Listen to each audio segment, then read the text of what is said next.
আজ আমার স্বামী প্রমোশন পাওয়ার জন্য আমাকে বিক্রি করে দিল তার বসের কাছে।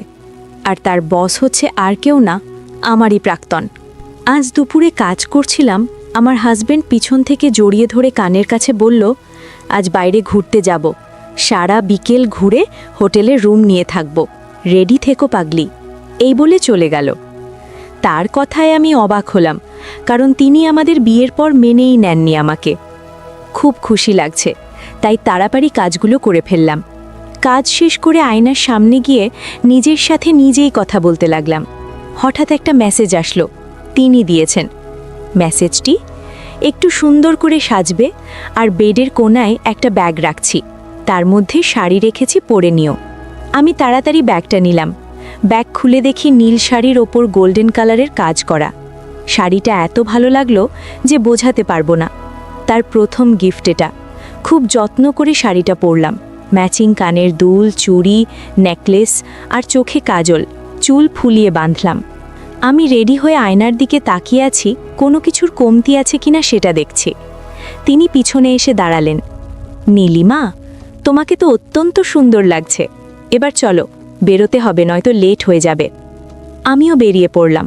অনেক জায়গায় ঘুরলাম। মাসি বিকেল গড়িয়ে রাত হয়ে আসলো। একটা হোটেলে নিয়ে গেল আমাকে। অনেক সুন্দর পরিবেশ। রুম ছিল আমাদের দুজনের জন্য। গিয়েই তো আমি সফট, কারণ বেডে ঋতব্রত বসে আছে, মানে আমার প্রাক্তন। স্যার, দিয়ে গেলাম, আমার দিকটা একটু ভাববেন। প্রমোশন নিয়ে আপনি কোথায় যাচ্ছেন, আর উনি এখানে কেন?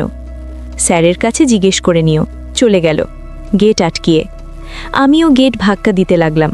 আমার এক অজানা ভয় কেঁপে উঠল বুকটা।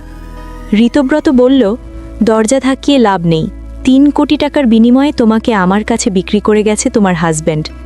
কথাটা যেন বুকে এসে লাগলো। কি বলছেন আপনি? ঠিকই বলছি। কার সাথে বিয়ে করলে অনেক, যে তোমাকে শুধু প্রমোশন পাওয়ার জন্য তার বসের কাছে বিক্রি করে দিল? ছি ছি। কথাটি আমার চারিদিকে ঘুরে ঘুরে বলতে লাগলো। আমার যেন দম বন্ধ হয়ে আসছে, চোখ দিয়ে টপ টপ করে পানি পড়ছে। নিজেকে আজ বোকা মনে হচ্ছে। ছি, কাকে ভালোবাসি আমি?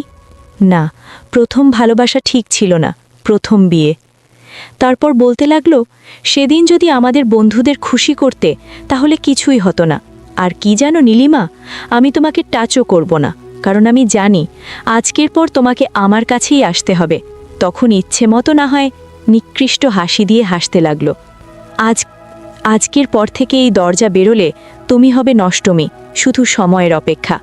এই বলে ঋতব্রত চলে গেল। কিন্তু কাল সকালের আগে আমাকে ছাড়বে না। আসলে সময়টা ছিল কলেজ লাইফের। তখন সে ভালো মানুষের অভিনয় করে আমার সাথে রিলেশনে জড়ায়।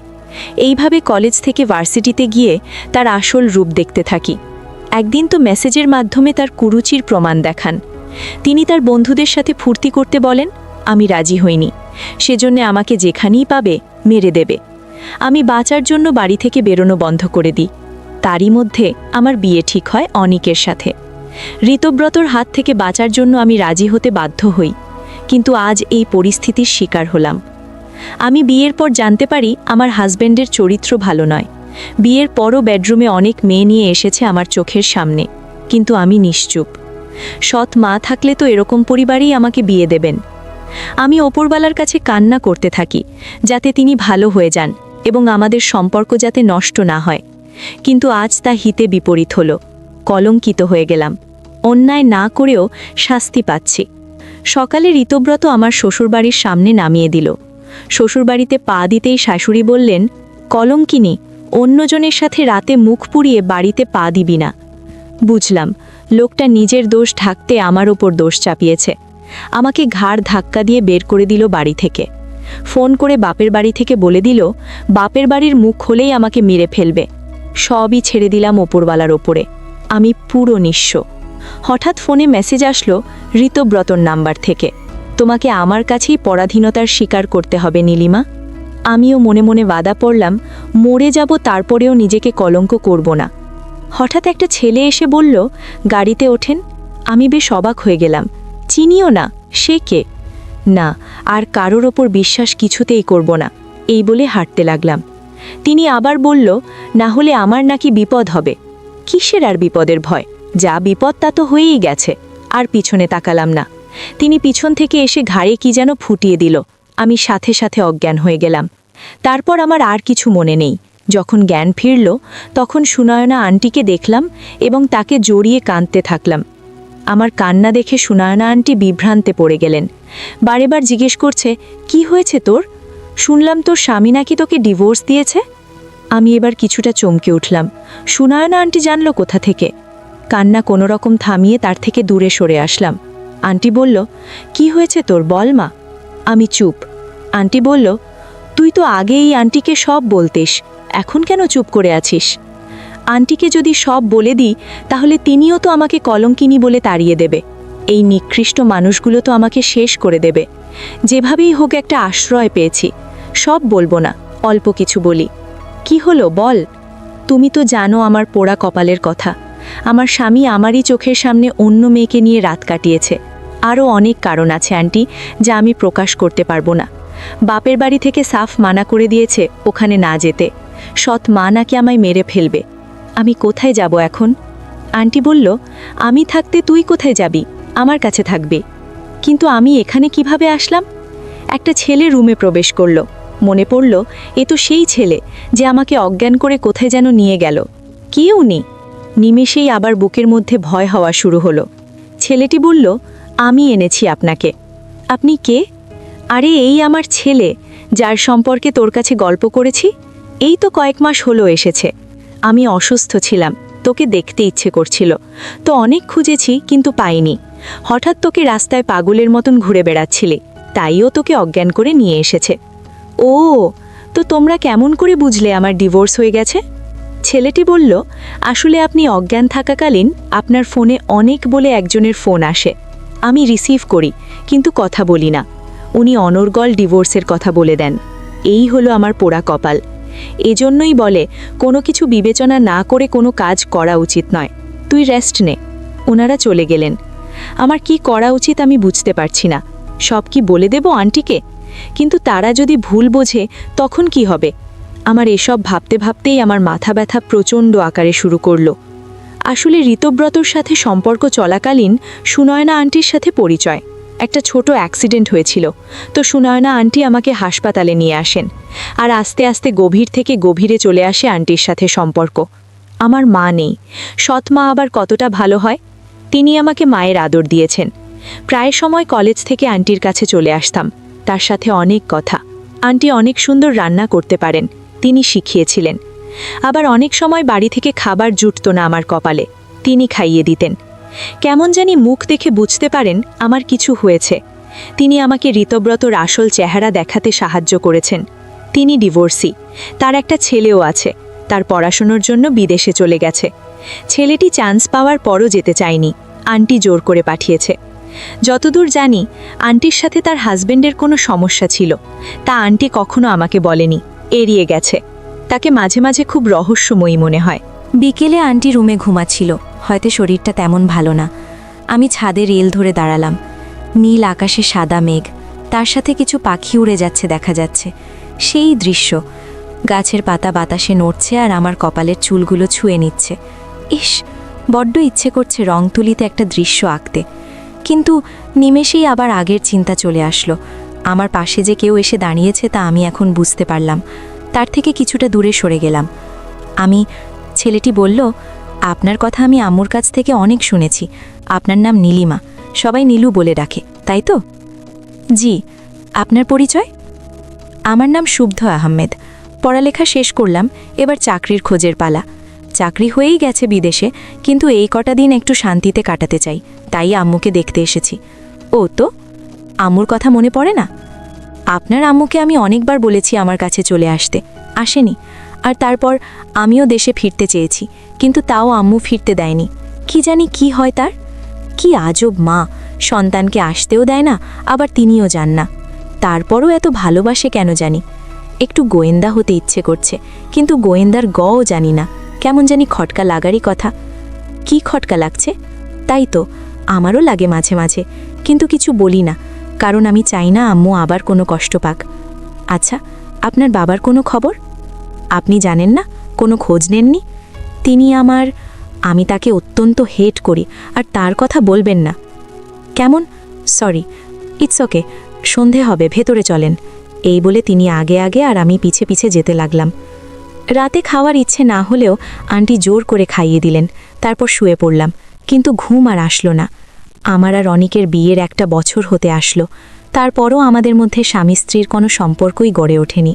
কিন্তু আমার রুম থেকে বের করে দিয়ে অনেক মেয়েকেই ওই বেডরুমে নিয়ে কাটিয়েছে। আন্টির সাথে বসে গল্প করছি, এমন সময় আন্টির ছেলে শুদ্ধ আসলো। তখনই কলিং বেল বেজে উঠল। আমার বুকের মধ্যে কেমন জানি অনুভূতি হলো, অনেকবার ঋতব্রত, এরা কেউ না তো? আমাকে ভুল প্রমাণ করে দিয়ে কুরিয়ার আসলো, তাও আবার ডিভোর্স পেপারের। আমি থমকে গেলাম। কি করব? 1 বছরের সম্পর্ক এভাবে মাটিতে মিশিয়ে দেব নাকি ক্ষমা করে দেব? যে হাজব্যান্ড নিজের প্রমোশন পাওয়ার জন্য বসের কাছে বেচে দিতে পারে, তাকে অন্তত ক্ষমা করা যায় না। আন্টি ডিভোর্স দেওয়ার জন্য বলে দিল। সে কিছুটা জানতো, কিন্তু শেষের খবরটা আর জানতো না। আমিও আর ক্ষমা করলাম না। একটা জেদ উঠে শেষ করে দিলাম 1 বছরের সম্পর্ক। একটা সাইন করে ডিভোর্স দিয়ে দিলাম অনিককে। 2 দিন হচ্ছে খাওয়া দাওয়ায় অনেক অরুচি হয়েছে। ঋতব্রতর ফোন আর মেসেজের জন্য শুদ্ধকে দিয়ে সিমটা পাল্টে ফেললাম। অনিকের সাথে এখন টোটালি কথা বলা বন্ধ। এখন নিজেকে বাঁচার উপযোগী করতে হবে। তাই শুদ্ধকে বললাম আমাকে একটা চাকরি ম্যানেজ করে দিতে। কিন্তু আন্টি এতে মানা করছে। কোনোভাবেই বোঝাতে পারছি না আমি তাকে। সে চায় আমি মেয়ের মতন তার পাশে থাকি, কিন্তু এই কথাটা আমার সায় দিচ্ছে না। শুদ্ধ আন্টিকে বোঝাতে পারল না, তাই এখন বাড়ির রান্নার কাজটা আমি নিয়েছি, কারণ আন্টি এখন অনেক অসুস্থ। বিকেলে বসে বসে ফোন দেখছি। নিউ ফেসবুক আইডি খুললাম, আগেরটা ডিলিট করে দিলাম। হঠাৎ আন্টি এসে হাজির, আমার পাশে বসলো। কিছু বলবে কি? কিভাবে বলবো? আরে এত সংকোচ বোধ করছো কেন বলো? তোর একটা বিয়ে করা দরকার নীলু। খেয়ে বিয়ে করবে। একজন ডিভোর্সি মেয়েকে একজন রাজি হয়েছে, কিন্তু তুই রাজি হ। মা, একটা মেয়ে একা থাকতে নেই। তুই এখন অল্প বয়সী, কখন কি হয়ে যায় কে জানে। কিন্তু আন্টি, আমি আর বিয়ে করতে চাই না। বিয়ের স্বাদ মিটে গেছে আমার। তুই এর আগের বিয়ে করেছিলিস ঋতব্রতর হাত থেকে বাঁচার জন্য, তাও ঋতব্রতর বন্ধু অনিককে। কি? অনিক ঋতব্রতর বন্ধু? তুমি কি করে জানলে? আর আমাকে আগে কেন বলনি? নোনা জল পড়তে লাগলো আমার চোখ দিয়ে। আমি জানলাম তোর বিয়ের 2 দিন আগে। অনেকবার তোকে বলার চেষ্টা করেছি, কিন্তু তোর ওই সৎ মা তোর সাথে কোনোভাবেই যোগাযোগ করতে দেয়নি। তার মানে ওই মহিলা সব জানতো? 4 লাখ টাকা দিয়েছে এই কাজটা করার জন্য। ঋতব্রত এই নিয়ে 4 জন মেয়ের জীবন নষ্ট করেছে, 3 জন মেয়েকে তাদের জালে ফাঁসিয়েছে, আর এখন তুই। বাকি সব শুনে আমার শরীর অবশ হয়ে আছে। কেউ যেন গলা টিপে ধরছে আমাকে। এতটাই কষ্ট হচ্ছে যে আন্টিকে কিছু প্রশ্ন করতেই ভুলে গেছি। আন্টি আমাকে জড়িয়ে ধরল। আমার কষ্ট তিনিও সহ্য করতে পারছে না। এই একটা মানুষ যে আমার মুখ থেকেই সব বুঝে যেত, কেন এমন মানুষকে আমার মা হিসেবে পাঠালো না? আমি কিছুটা স্বাভাবিক হলাম। তুমি যেন কি বলতে গেছিলে? তুই শুদ্ধকে বিয়ে কর। আমি আরেক দফা অবাক হলাম শুদ্ধর নামটা শুনে। এত শিক্ষিত ছেলে একজন ডিভোর্সি মেয়েকে বিয়ে করবে, তাও আবার 5 দিনের পরিচয়। বিষয়টা খুব অদ্ভুত। কি হলো? কিছু বলছো না যে? আমাকে একটু সময় দাও আন্টি, আমি একটু ভাবতে চাই। শুদ্ধ রাজি? ভাব, কিন্তু 2-3 দিনের মধ্যে। আমার অত সময় নেই। মানে? আরে শুদ্ধ আবার বিদেশে যাবে না, তাই। আচ্ছা তুই চিন্তা কর, আমি শুদ্ধকে কফি দিয়ে আসি। আচ্ছা, এই বলে চলে গেল আন্টি। আমার মাথায় হাজার চিন্তার ছাপ দিল। আমার সাথে যা যা হয়েছে তা তো আন্টি বা কাউকেই বলা হয়নি। এগুলো বললে হয়তো রাজি হবে না। এগুলো বলি তাকে? সে তো আমার সাথে ঠিকমতো কথাই বলে না। যখন সবাই ঘুমিয়ে পড়ল, তখন আমি তার রুমে গেলাম। রুম একবার খটখটাতেই তিনি দরজা খুলে দিলেন। আপনার সাথে কিছু কথা বলার ছিল। ও, আসুন। আপনার কি ঘুমে ডিস্টার্ব করলাম? না, আমি কাজ করছিলাম। বলুন, কি বলবেন? আপনি বিয়েতে রাজি হয়েছেন? কেন? আমি কিছু কথা বলতে চাই আপনাকে। হ্যাঁ বলুন। আমি সব খুলে বললাম। তাকে বলতে বলতে কখন যে চোখ দিয়ে পানি এসেছে খেয়াল করিনি। আমি চাই না আপনার জীবনটা নষ্ট করতে।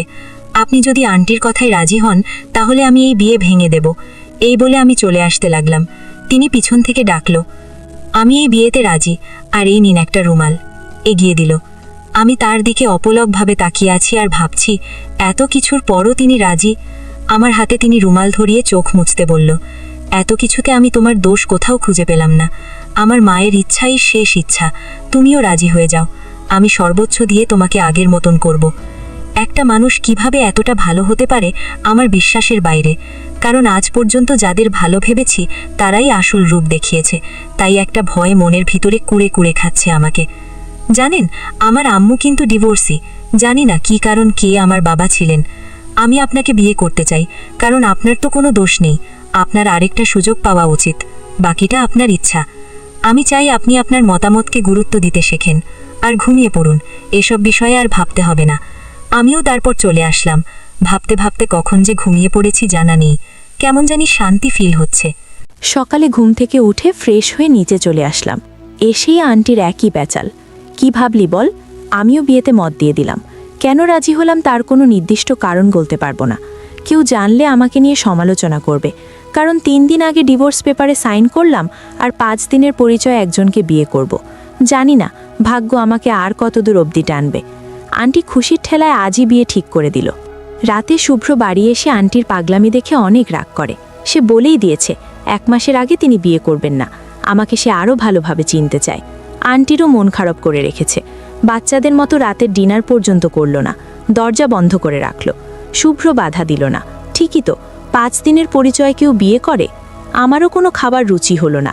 1 গ্লাস পানি খেয়ে রুমে চলে আসলাম। এই কয়েকদিনে বুঝতে পারছি আমি আর আগের মতো নেই। আঘাত পেতে পেতে পাথর হয়ে গেছি। আমি যে অনেক ও ঋত্যব্রতর ওপর রিভেঞ্জ নেব অতটা সাহসও আমার নেই, কারণ আমি মেয়ে। হাজার চিন্তা মাথার মধ্যে আসলেও তা বাস্তবায়ন করা খুবই কঠিন। মেয়ে মানেই সব কিছুর আড়ালে লুকিয়ে রাখা, যা ছোটবেলা থেকেই করে আসছি। হঠাৎ গেট খটখটের আওয়াজ আসলো। আমি গেট খুলে দেখলাম শুভ্র এসেছে। আমিও ভিতরে আসতে দিলাম। তিনি নাকি কিছু কথা আমাকে জিজ্ঞেস করবেন। জি বলুন, আমার সম্পর্কে কি জানতে চান? আসলে একটা মেয়ে এত কষ্ট পাওয়ার পরও এতটা শান্ত কি করে থাকতে পারে? বলতে পারেন যেন কিছুই হয়নি। আমি তার কথা শুনে ফুল হাতার জামার হাত গুছাতে লাগলাম। কোনোই পর্যন্ত উঠিয়ে তাকে দেখালাম। তিনি আমার হাত দুটো দেখে অবাক ভঙ্গিতে তাকিয়ে আছে। এগুলো কিভাবে হয়েছে আপনার? আপনাকে তাহলে পুরো ঘটনাটা বলি। পূর্ণিমার রাতে হঠাৎ আমার মায়ের প্রসব ব্যথা ওঠে। তখন কিছু কুসংস্কার ছিল। এই রাতটা নিয়ে কেউ গর্ভবতী নারীকে নিয়ে বাইরে যেতে চায় না। আব্বু যখন বাড়িতে ফেরে তখন অনেকটা দেরি হয়ে গেছিল। খুব তাড়াতাড়ি এসব বিপত্তি সরিয়ে আম্মুকে একটা ক্লিনিকে ভর্তি করা হয়। পরিচিত ডাক্তার ছিল, তিনি আম্মুর ডেলিভারি করেন। কিন্তু আম্মু আর সেই দিন চোখ খুলল না। আমাকে জন্ম দিতে গিয়ে তিনি মারা গেলেন। আব্বু আমাকে সহ্য করতে পারত না, কারণ আব্বুর লাভ ম্যারেজ ছিল। তিনি ভেবেছিলেন আমার জন্যই আম্মু মারা গেছে। তার কিছু মাস পর আব্বুকে জোর করে বিয়ে দেওয়া হলো। মেয়েটা ছিল গরিব, সব মেনেই বিয়ে করলেন আব্বুকে। আব্বু তার কয়েকদিন পরই আর্মিতে যোগ দিলেন, আর আমি বড় হতে লাগলাম। যখন আমি ক্লাস 9-এ পড়ি তখন থেকে সৎ মায়ের অত্যাচার শুরু হলো। আগেই হতো, শুধু দাদুর জন্য কিছু করতে পারিনি। তিনি মারা যান। আমি কোনো অন্যায় করলে একটা শাস্তি ছিল, তা হলো গ্যাসের খুন্তি গরম করে আমার হাতে চেপে ধরত। আমি চিৎকার করলেও ছাড়ত না। তিনি একটা দীর্ঘশ্বাস নেয়ার পর আবার শুরু করলাম। জানেন, হাতের জ্বালার কারণে অনেকবার জ্বর আসতো। আব্বু আমার সাথে কথাও বলতো না। ছুটিতে আসলে আমি ভিতরে ভিতরে পুরে শেষ হয়ে গেছি। আর তারপর আসলো ঋত্যব্রতর বেইমানি। আমি এর মাঝে একবার সুইসাইড করারও ট্রাই করেছিলাম, কিন্তু আমার বোন শশীর জন্য করতে পারিনি। এখন